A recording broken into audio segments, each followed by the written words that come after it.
ഒരു സാധാരണക്കാരായിട്ടാണ് ആദ്യം vlogging start ചെയ്യണേ. അപ്പൊ അതിന് ഭയങ്കരമായിട്ട് സപ്പോർട്ട് തുടക്ക സമയത്തും ഇപ്പോഴും ഉണ്ട്. പക്ഷെ കുറച്ച് കഴിഞ്ഞപ്പോഴത്തേക്ക് അതിൽ നിന്ന് മാറി ഇപ്പൊ ഒരു വീടൊക്കെ വെച്ച് കഴിഞ്ഞപ്പം ഈ സപ്പോർട്ട് ചെയ്ത ആളുകൾ പതുക്കെ നെഗറ്റീവ് കമന്റ്സ് ഇടാൻ തുടങ്ങിയല്ലോ. വിഷമമായത് എന്താന്ന് വെച്ച് കഴിഞ്ഞാൽ ഈ പറയുന്ന ആൾക്കാർ തന്നെ തിരുത്തി പറയുമ്പോൾ വിഷമമുള്ളൂ. അല്ലാതെ ഇപ്പൊ നമുക്ക് അറിയാലോ, ഇപ്പൊ ഒരാളുടെ ഒരു പേര് വരികയാണ്, സെക്കീന എന്നുള്ളൊരു പേര് വന്ന്, ഈ സെക്കീന എന്നുള്ള ആള് ആദ്യം പറയാണ് നൗഫലൊന്ന് രക്ഷപ്പെട്ട് കണ്ടാൽ മതിയായിരുന്നു. രക്ഷപ്പെട്ടപ്പോ ഈ സെക്കീന എന്ന് പറഞ്ഞ ആള് പറയാണ് ഓൻ്റെ ഒക്കെ ഒരു ജാട കണ്ടില്ലേ. അല്ല അതാണ് നോക്ക്. അപ്പൊ നമ്മൾ എന്തിനാ പിന്നെ ഇവരിത് രക്ഷപ്പെടാൻ പറഞ്ഞേന്നായി പോയി. അങ്ങനെയാണെങ്കിൽ പിന്നെ അത് പറയാൻ നിൽക്കരുത്. നമ്മളെപ്പോഴും ഒരാളുടെ ഉയർച്ചയിലാണ്, ആരാണ് ഇപ്പൊ ഞാനാണെങ്കിലും ആരാണെങ്കിലും ഒരാൾ ഉയർച്ചയിൽ സന്തോഷിക്കാൻ പഠിക്കണം. ഉയർച്ച വരുമ്പോ ഓൻ അങ്ങനെ തന്നെ ആയാൽ മതിയായിരുന്നു എന്ന് ചിന്തിച്ചു പോവാണ്. അതില് ഇപ്പൊ യൂട്യൂബ് എന്ന് പറഞ്ഞാൽ എന്റെ അമ്മായിക്കാക്കാന്റെ ഒന്നും വകയല്ല, ആർക്കും ആണെങ്കിലും ഇത് തുടങ്ങാം അല്ലേ, എല്ലാവർക്കും തുടങ്ങാം, എല്ലാവർക്കും അതിൽ കണ്ടന്റ്സ് ക്രിയേറ്റ് ചെയ്തിടാം. പെണ്ണുങ്ങളെ കാണിച്ച് പൈസ ഉണ്ടാക്കുന്നു അങ്ങനത്തെയാണ് ഏറ്റവും കൂടുതൽ. ഇപ്പൊ ഞാൻ ഇപ്പൊ എന്റെ ഹോം ടൂർ ഇറങ്ങിയതിലൊക്കെ വരുന്ന കമന്റ്സ് അതാണ്. ഓന് കൊട്ടാരുണ്ടാക്കി, ഓനെന്റെ ഉമ്മാനെ കാണിച്ചു, പെണ്ണുങ്ങളെ കാണിച്ചു. നമ്മൾ പെണ്ണുങ്ങളൊന്നും തുണിയില്ലാതല്ലോ കാണിക്കുന്നത്. നമ്മളൊക്കെ ജസ്റ്റ് ഇരുന്ന്, അതായത് ആൺ പെണ്ണ് വേർതിരിവ് ഓല് അതിൽ കണ്ടുപിടിക്കുന്ന ഒരു സംഭവം അല്ലേ. അങ്ങനെയാണെങ്കിൽ പെണ്ണുങ്ങൾക്ക് ഫുൾ പ്രൈവസി ആയിട്ട് തന്നെ നമ്മൾ സിമ്പിളായിട്ട് കുറച്ച് വർത്താനങ്ങൾ. പക്ഷെ ആണുങ്ങൾ എപ്പോഴും പെണ്ണുങ്ങൾ അടുക്കളയിൽ തന്നെ, ഓലിക്ക് ഒരു പുറത്തേക്ക് വരാനോ അല്ലെങ്കിൽ ഒരു റൂമിൽ നിന്ന് പുറത്തേക്ക് വരാനോ ആരും ഇപ്പോഴും അങ്ങനെ ചിന്തിക്കുന്ന ആളുകളുണ്ട്. നേരെ മറിച്ച് ഇപ്പൊ നമ്മളെ ഈ ഒരു ചുറ്റുപാടത്തുനിന്നും നേരെ മറിച്ച് എറണാകുളം ഭാഗത്തേക്ക് പോവുകയാണെങ്കിൽ രണ്ട് ജീവിത സ്റ്റൈലാ അല്ലേ. നിങ്ങളിപ്പോ എറണാകുളത്ത് നിന്ന് വരുന്നത്, അവിടെ ഒന്നും ഒരാളെ കുറ്റം നോക്കാനുള്ള നേരം കിട്ടൂല. അവരവർക്ക് അവരവരുടെ ടൈം ഫുള്ള് തിരക്കാവും, ബിസിയാവും. ഇവിടെ ഒന്നും അല്ല, പീടിയമ്മർത്തിരിക്കും. ആ പോണ്ടിട്ടോ ഓള് ഇങ്ങോട്ട് പോണ്ട്, ഓനുണ്ട് പിന്നാലെ. ഇതാണ് ഇത് എന്ന് മാറണോ അന്ന് നേരാവോ. ഹൗസ് വാമിങ് കഴിഞ്ഞ സമയത്തേ ഒരുപാട് കമന്റ് ഇതിൽ വരണേന്ന് വെച്ചാല് നമ്മള് വീഡിയോസ് കാണുന്നത് കൊണ്ടാണല്ലോ അവർക്ക് ഇത്രയും പൈസ കിട്ടിയത്, ഇത്രയും വീട് ഉണ്ടാക്കിയത്. അപ്പൊ നമ്മള് കാണാതിരുന്നാ പോരെ. അപ്പൊ വേറെ ജസ്റ്റ് എന്റെ ഒപ്പീനിയൻ പറയുന്നത്, നമ്മളിപ്പോ തിയേറ്ററിൽ പോയി സിനിമ കാണുന്നുണ്ട്, 110, 150, 160 ഉൾപ്പെടെ നമ്മൾ സിനിമ കാണുന്നുണ്ട്. നമ്മളെ സിനിമ ആണെന്നുണ്ടെങ്കിൽ ഈ നടന്മാരൊക്കെ എത്ര വലുതാണ്. അപ്പൊ നമ്മൾ അവരാരും വീട്ടിൽ പോയി നമ്മൾ ചോദിക്കുന്നുണ്ടോ നിങ്ങൾക്ക് വലിയ കാറ് വാങ്ങുന്നു അല്ലെങ്കിൽ വലിയ വീട് വെക്കുന്നു, നമ്മളെ പൈസ നമ്മൾ ചോദിക്കുന്നില്ലല്ലോ. അപ്പൊ ആ ഒരു ജലസ് അതുണ്ടാവും. ഞാനതല്ല ഇപ്പൊ ഇവൾക്ക് ഒരു ചാനൽ തുടങ്ങിയില്ല. അപ്പൊ ലാസ്റ്റ് ഞാൻ സബ്സ്ക്രൈബ് ചെയ്യില്ല, ഒരാൾ പറയാം ഞാൻ സബ്സ്ക്രൈബ് ചെയ്യൂല, എന്ത് വെച്ചു നിങ്ങൾക്ക് പൈസ ഇട്ടല്ലേ.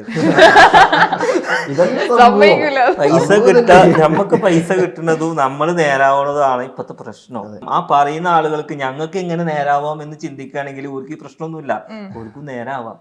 പക്ഷെ അപ്പൊ അവര് പറയും ഞങ്ങള് സോഷ്യൽ മീഡിയയിൽ വരൂല, അത് അങ്ങനെ ശരിയല്ല എന്ന് പറയും. ഈ ഒരു സബ്ജക്റ്റ് ഞാൻ ഇവിടെ പറഞ്ഞു കഴിഞ്ഞാൽ അതിനെ കുറിച്ച് ട്രോള് വരുന്നുള്ള കാര്യം ഷുവറാണ്. എങ്കിലും ഞാനിത് പറയാതിരിക്കുന്നില്ല. കാരണം ഏറ്റവും കൂടുതൽ വരുന്ന ഹറാമായ പൈസ ആണ് എന്നാണ് വരുന്നത്. സത്യം പറഞ്ഞാൽ ഇത് ഹറാമാണോ ഹലാലാണെന്നൊന്നും എനിക്കറിയൂല.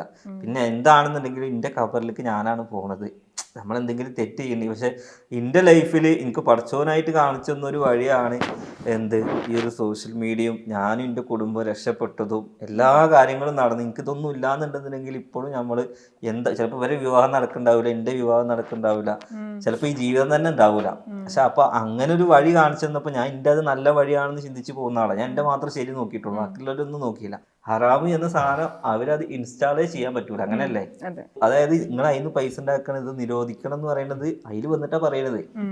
അപ്പൊ നമുക്കിത് അറിയൂല കേട്ടോ, ഇതിന്റെ ഫുള്ള് ABCD അറിയൂല. നമ്മൾ ഉണ്ടാക്കുന്നുണ്ട് എന്താണെന്നൊന്നും അറിയൂല, അങ്ങനെ പോകുന്നുണ്ട്, എല്ലാവരും ചെയ്യുന്നുണ്ട്, നമ്മൾ ചെയ്യുന്നുണ്ട്, എല്ലാവരും നല്ല വശങ്ങൾ അറിയൂല. ജീവിക്കാൻ പഠിച്ചു സോഷ്യൽ മീഡിയ വന്നപ്പോ. ആളുകളോട് പെരുമാറാനും കുറെ പഠിക്കാനും പേടി ഒക്കെ മാറി കിട്ടി. ഞാൻ സത്യം പറഞ്ഞ ഒരാളും ഉണ്ടല്ലല്ല. അതായത് ഇതിൽ വന്നപ്പോൾ ഡെയിലി നിത്യന്തരം പല കമന്റ്സും വായിക്കുമ്പോഴൊക്കെ നമ്മൾ എന്താന്ന് വെച്ചാൽ ഓലോട് ഞാൻ അത് പറയാം, അങ്ങനത്തെ ഒരു ധൈര്യം വന്ന് പിന്നെ എവിടെ എന്ത് പറയണം എന്നുള്ളത് നമുക്ക് പടിഞ്ഞ്, ഓരോ ആളുകളിപ്പോ ഇടപഴകിയപ്പോ അത് പടിഞ്ഞ്, അത് മൊത്തത്തിൽ ലൈഫ് മാറിപ്പോയി. വലിയ കിട്ടലാണ്. ഇപ്പൊ നിങ്ങളൊരു സെലിബ്രിറ്റി പോലെ തന്നെയാണല്ലോ സോഷ്യൽ മീഡിയയില്. അല്ലേ, ഇപ്പൊ പുറത്തിറങ്ങുമ്പോ ആളുകൾ വന്ന് സംസാരിക്കാറുണ്ട്, സെൽഫി എടുക്കാറുണ്ട്. ഒരു ഫാൻ മൂവ്മെന്റ് ഓർത്ത് പറയാൻ പറ്റുമോ? എനിക്ക് ഏറ്റവും വലിയ മൂവ്മെന്റ് ഞങ്ങള് കല്യാണം കഴിഞ്ഞ് ഉപ്പനെ ഞങ്ങള് എയർപോർട്ട് കൊണ്ടാക്കുക. അതിന് ഓടി വന്ന് കല്യാണം കഴിഞ്ഞ് പുതുക്ക ഓടി വന്നൊരു പെണ്ണിന്റെ കൈയിന്റെ പിടിച്ച അമ്മോസാക്കന്റെ മുമ്പ് അതില് എന്ത് ചെങ്ങായി ഇപ്പൊ കണ്ട പെണ്ണുങ്ങളെ കൂടെ അവർക്ക് അറിയില്ലല്ലോ ഇതിപ്പോ എന്താ സംഭവം എന്നുള്ളത്. അതേമാതിരി എന്റെ അമ്മ അതേമാതിരി ഉപ്പുള്ള ടൈമില് ഇതൊക്കെ മറക്കാൻ പറ്റാത്ത സംഭവം. ഞങ്ങൾ നേർച്ചക്ക് പോയി ഇവിടുന്ന് പനമള നേർച്ചക്ക്. അങ്ങനെ നേർച്ചക്ക് പോയ ടൈമിൽ ഉപ്പ ഉണ്ട്, ഞങ്ങളൊക്കെ ഉണ്ട്. അതില് ഉമ്മന്റെ അടുത്ത് വന്നിട്ട് ഒരു പെണ്ണിങ്ങനെ സെൽഫി എടുക്കുക. അതിന് എന്റെ വാപ്പ എന്താ സംഭവം, ഉമ്മയാണെങ്കിൽ പോസ്റ്റ് ചെയ്യുന്നൊക്കെ ഉണ്ട്. ഇതിങ്ങനെ സെൽഫി എടുക്കുന്നുണ്ട്. അതൊന്ന് പോണോടത്തോളം ആൾക്കാർ ഉമ്മനെ ഇങ്ങനെ സെൽഫി എടുക്കുക. അപ്പൊ വാപ്പക്ക് അത് വീഡിയോയിലൊന്നും ഫസ്റ്റ് വാപ്പക്ക് ഇഷ്ടമല്ലായിരുന്നു ഇങ്ങനെ വീഡിയോസിലൊന്നും വരുന്നത്. ഇത് വാപ്പക്ക് ഇത് എന്താന്ന് മനസ്സിലായില്ല, നമുക്ക് തന്നെ ഇത് എന്താന്ന് മനസ്സിലായിട്ടില്ല. ഞാൻ വിചാരിച്ചു എനിക്ക് ഒട്ടേതല്ല നാട്ടിൽ ഒട്ടേതെന്ന് വിചാരിച്ചു. കാരണം അത് നമ്മുടെ നാട്ടിൽ തന്നെ നമ്മളെ സെൽഫി എടുക്കേണ്ട ആവശ്യം എന്താ വിചാരിച്ചു. അപ്പൊ ഇങ്ങനെ എന്നിട്ട് ഉമ്മനോട് അല്ലേ ഉമ്മനോട് വാപ്പ ചോദിക്കുന്നുണ്ട് ഇതെന്താ സംഭവം, എന്തിനാ അന്ന ഫോട്ടോ എടുത്ത് പോണെന്ന്. ഉമ്മ നന്നായിട്ട് എൻജോയ് ചെയ്യുന്നുണ്ടല്ലേ ഇത് ആളുകളെ. ഞാൻ പിന്നെ അതല്ല ആലോചിക്കണേ. ഈ എത്ര വരെ പഠിച്ചു? ഞാൻ പ്ലസ് ടു ഫെയിലാ? പ്ലസ് ടു ജയിച്ചു. ഞാൻ DMLT പ്ലസ് ടു കഴിഞ്ഞ് DMLT. ഞാൻ ഡയാലിസിസ്. ഓക്കെ. ഞാൻ 10ാം ക്ലാസ് പോയി, പ്ലസ് ടു വരെ പോയിട്ട് പ്ലസ് ടു തോറ്റിക്കണേ. പിന്നെ പഠിച്ചിലേക്ക് തോക്കുമല്ലോ. അതില് നമ്മൾ ഇത്ര വിദ്യാഭ്യാസം ഇല്ലാത്ത ആൾക്കാരെ ഇടയിൽ എന്ത് യോഗ്യതയാണ് നമ്മളെടുത്ത ഒരാൾ വന്ന് സെൽഫി എടുക്കേണ്ടത് ഞങ്ങൾ സ്വയം ചിന്തിച്ചു പോയിട്ടുണ്ട്. അപ്പൊ പിന്നെ അത് വലിയൊരു കിട്ടലല്ലേ. അങ്ങനെയൊക്കെ നോക്കുമ്പോ വലിയ കാര്യം തന്നെ. ചില നമ്മൾ സങ്കടപ്പെട്ട നിമിഷങ്ങളില് ഒരിതാ. അതെ, ഇതൊരു പോസിറ്റീവ് നമ്മള് വിൻ ചെയ്തൊരു ഫീൽ നമുക്ക് ലൈഫില് ഭയങ്കര. അപ്പൊ ഞാൻ പണ്ടത്തെ കേസ് ഇപ്പൊ പറഞ്ഞ അടിയാവും. കുഴപ്പമില്ല, പറഞ്ഞോ. അടിയാവില്ലേ? ഞങ്ങളല്ല, ഒരു രണ്ടാളടി ഞങ്ങൾ തമ്മിൽ പ്രശ്നമില്ല. ചെയർ മാറ്റിയിരുത്തോ? അവർ രണ്ടാളും അടിയാ. ഞാൻ സത്യം പറഞ്ഞ ഇങ്ങനെ ആളുകൾ തിരിച്ചറിയുന്നൊന്നും എനിക്കറിയില്ല. അപ്പൊ പണ്ടത്തെ പ്രേമകഥ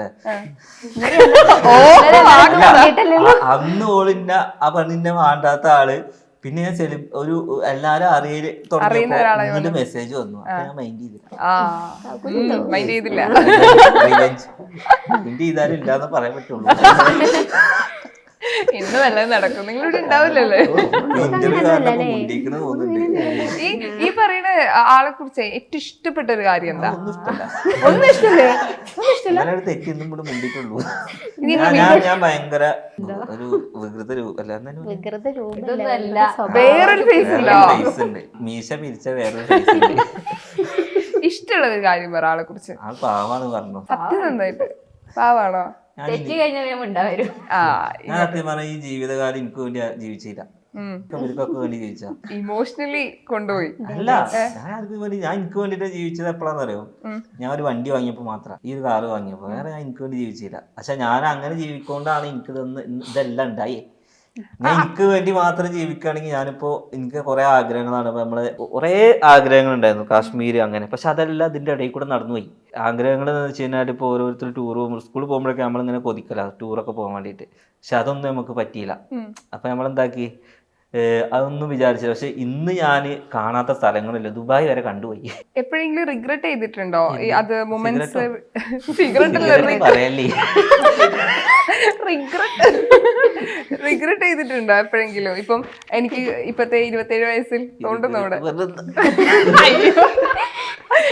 എപ്പോഴെങ്കിലും എനിക്കിപ്പോ നേരത്തെ പറഞ്ഞു, എനിക്ക് 27 വയസ്സിൽ എല്ലാവരും ട്രിപ്പ് പോവാണ്, എനിക്കത് പറ്റുന്നില്ല, ഞാൻ കല്യാണം കഴിച്ച കുട്ടിയൊക്കെ ആയി, തമാശ എന്ന രൂപേണ, അല്ലെങ്കിൽ അത് വിഷമം. 27 വയസ്സിന്റെ ഒക്കെ മുന്നത്തെ കാര്യം, അതായത് സ്കൂൾ പഠിക്കുന്ന കാലത്ത് ഉണ്ടാവുമല്ലോ, അന്ന് ഞാൻ ആകെ കണ്ടത് മലമ്പുഴ ഡാം മാത്ര, വേറെ എവിടേക്കും പോയില്ല. അതായത് അതന്നെ ഏറ്റവും വലിയ ടൂറാ.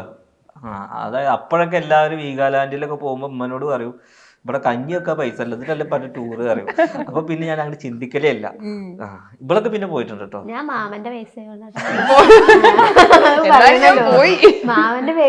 അല്ല, മാമന്റെ ഒരു മകള് എന്റെ തൊട്ട് താഴെയായിട്ട് അവള് പഠിക്കണേ. ഞാൻ 4 ആണെങ്കിൽ അവള് 3 അങ്ങനെ പഠിക്കണേ. അങ്ങനെ അപ്പൊ അവളും എല്ലാരും സ്കൂളിൽ നിന്ന് പോണോണ്ട് അങ്ങനെ ഇട്ടാ ഓളൊക്കെ പോയിക്കണേ. പോയി